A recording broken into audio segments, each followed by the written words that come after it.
Hello friends, कैसे हो आप सब। वेलकम बैक टू नॉलेज की पाठशाला, जिसमें हम आपकी परीक्षा में आने वाले टॉप 30 प्रश्न को लेकर आते हैं जो सभी तरह के प्रतियोगी परीक्षाओं SSC, IBPS clerk, IBPS PO, RBI, TET इत्यादि के लिए उपयोगी है। यहाँ सभी महत्वपूर्ण प्रश्नों को लिस्टेड किया गया है जो सभी तरह के प्रतियोगी परीक्षाओं में पूछे जाते हैं। आपका पहला प्रश्न है, निम्नलिखित में से किसके द्वारा दूध खट्टा होता है? ए वायरस, बी बैक्टीरिया, सी निमेटोड, डी प्रोटोजोआ। इसका सही उत्तर है ऑप्शन बी बैक्टीरिया। आपका अगला प्रश्न है, निम्नलिखित में से कौन सा रोग जीवाणु संक्रमण के कारण होती है? ए पेचिस, बी दम्मा, सी कुष्ठ, डी ये सभी। इसका सही उत्तर है ऑप्शन सी कुष्ठ। आपका अगला प्रश्न है, सर्वप्रथम विषाणु की खोज किसने की? ए इवानोवस्की, बी एडवर्ड जेनर, सी लिनियस, डी स्मिथ। इसका सही उत्तर है ऑप्शन ए इवानोवस्की। आपका अगला प्रश्न है, चेचक के लिए टीके का विकास किया था? ए मिलिस्टीन ने, बी एडवर्ड जेनर ने, सी क्लाई पाश्चर ने, डी इनमें से कोई नहीं। इसका सही उत्तर है ऑप्शन बी एडवर्ड जेनर ने। आपका अगला प्रश्न है, दूध के दही के रूप में जमने का कारण है? ए लैक्टोबैसिलस, बी माइक्रोबैक्टीरियम, सी खमीर, डी इनमें से कोई नहीं। इसका सही उत्तर है ऑप्शन ए लैक्टोबैसिलस। आपका अगला प्रश्न है, निम्न में से कौन स्वपोषी होता है? ए शैवाल, बी विषाणु, सी कवक, डी प्रोटोजोआ। इसका सही उत्तर है ऑप्शन ए शैवाल। आपका अगला प्रश्न है, टिक्का रोग किसमें होता है? ए ज्वार, बी गन्ना, सी चावल, डी मूंगफली। इसका सही उत्तर है ऑप्शन डी मूंगफली। आपका अगला प्रश्न है, एचआईवी द्वारा होने वाला रोग है? ए कैंसर, बी क्षय रोग, सी आंशिक एड्स, डी इनमें से कोई नहीं। इसका सही उत्तर है ऑप्शन सी आंशिक एड्स। आपका अगला प्रश्न है, निम्नलिखित में से कौन सा रोग विषाणु के कारण होता है? ए मलेरिया, बी यक्ष्मा, सी चेचक, डी पीलिया। इसका सही उत्तर है ऑप्शन सी चेचक। आपका अगला प्रश्न है, किस शैवाल से आयोडीन प्राप्त होती है? ए आडोगोनियम, बी यूलोथ्रिक्स, सी एक्टोकार्पस, डी लेमिनेरिया। इसका सही उत्तर है ऑप्शन डी लेमिनेरिया। आपका अगला प्रश्न है, हाइड्रोफोबिया रोग उत्पन्न होता है? ए विषाणु, बी जीवाणु, सी यीस्ट, डी प्रोटोजोआ बैक्टीरिया। इसका सही उत्तर है ऑप्शन ए विषाणु। आपका अगला प्रश्न है, निम्नलिखित में से किसमें एंजाइम्स नहीं होते हैं? ए विषाणु, बी जीवाणु, सी शैवाल, डी लाइकन। इसका सही उत्तर है ऑप्शन ए विषाणु। आपका अगला प्रश्न है, कुत्ते के काटने से जिस विषाणु के द्वारा घात रोग उत्पन्न होता है क्या कहलाता है? ए हैजा, बी पेचिस, सी मम्स, डी हाइड्रोफोबिया। इसका सही उत्तर है ऑप्शन डी हाइड्रोफोबिया। आपका अगला प्रश्न है, सार्स SARS क्या है? ए संचार प्रणाली, बी विषाणु जनित रोग, सी कवक जनित रोग, डी इनमें से कोई नहीं। इसका सही उत्तर है ऑप्शन बी विषाणु जनित रोग। आपका अगला प्रश्न है, खसरा निम्नलिखित संक्रमण के कारण होता है?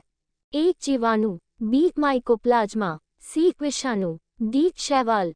इसका सही उत्तर है ऑप्शन सी विषाणु। आपका अगला प्रश्न है, आलू में मोजैक रोग का कारक तत्व है? ए फफूंदी, बी लाइकन, सी जीवाणु, डी विषाणु। इसका सही उत्तर है ऑप्शन डी विषाणु। आपका अगला प्रश्न है, जंतुओं में होने वाली फूट एंड माउथ रोग किसके कारण उत्पन्न होती है? ए विषाणु, बी प्रोटोजोआ, सी जीवाणु, डी ये सभी। इसका सही उत्तर है ऑप्शन ए विषाणु। आपका अगला प्रश्न है, शैवालों की कोशिका भित्ति किसकी बनी होती है? ए क्यूटिन, बी काइटिन, सी सुबेरिन, डी सेल्यूलोज। इसका सही उत्तर है ऑप्शन डी सेल्यूलोज। आपका अगला प्रश्न है, केल प्राप्त होता है? ए लाइकेन्स से, बी समुद्री शैवालों से, सी जलीय शैवालों से, डी शैवालों से। इसका सही उत्तर है ऑप्शन बी समुद्री शैवालों से। आपका अगला प्रश्न है, लाल सागर का लाल रंग किसकी उपस्थिति के कारण होता है? ए मांस, बी लाइकन, सी शैवाल, डी जीवाणु। इसका सही उत्तर है ऑप्शन सी शैवाल। फ्रेंड्स, अगर वीडियो पसंद आ रहा है तो वीडियो को लाइक करें और चैनल को सब्सक्राइब करें। आपका अगला प्रश्न है, अगर किससे प्राप्त होता है? ए शैवाल, बी जीवाणु, सी मॉन्स, डी कवक। इसका सही उत्तर है ऑप्शन ए शैवाल। आपका अगला प्रश्न है, वनस्पति विज्ञान की वह शाखा जिसके अंतर्गत कवकों का अध्ययन किया जाता है कहलाती है? ए एग्रेस्टोलॉजी, बी माइकोलॉजी, सी फिनोलॉजी, डी पोमोलॉजी। इसका सही उत्तर है ऑप्शन बी माइकोलॉजी। आपका अगला प्रश्न है, कवकों की कोशिका भित्ति किसकी बनी होती है? ए काइटिन व हेमीसेल्यूलोज, बी लिपिड्स, सी प्रोटीन, डी सेल्यूलोज। इसका सही उत्तर है ऑप्शन ए काइटिन व हेमीसेल्यूलोज। आपका अगला प्रश्न है, सभी कवक सदैव होते हैं? ए मृतोपजीवी, बी परजीवी, सी विविधपोषी, डी स्वपोषी। इसका सही उत्तर है ऑप्शन सी विविधपोषी। आपका अगला प्रश्न है, वृक्षों की छालों पर उगने वाले कवक कहलाते हैं?